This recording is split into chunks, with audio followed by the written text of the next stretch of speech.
sur Europe 1. Bientôt des batteries de voitures électriques made in France. Oui, l'usine dunkerquoise de la start-up Vercor va produire ses premières batteries pour les voitures Renault à l'été 2025.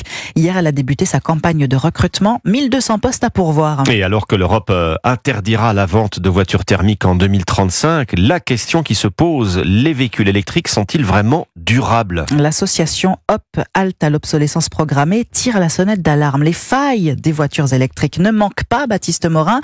Et à la fin, c'est l'automobiliste qui trinque.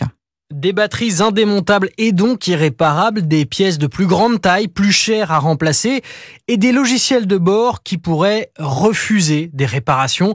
Selon Laetitia Vasseur, déléguée générale de l'association Hop, ce cocktail pourrait bien écourter la durée de vie de certains véhicules électriques, notamment les plus abordables. Le grand perdant, c'est le consommateur. Si dans 10 ans, il ne peut pas revendre sa voiture sur le marché de l'occasion ou bien qu'il est confronté à des coûts exorbitants de réparation, il va avoir une vraie douche froide. En Grande-Bretagne, une étude a déjà mis en évidence une hausse des tarifs d'assurance pour les véhicules électriques à cause de ces particularités.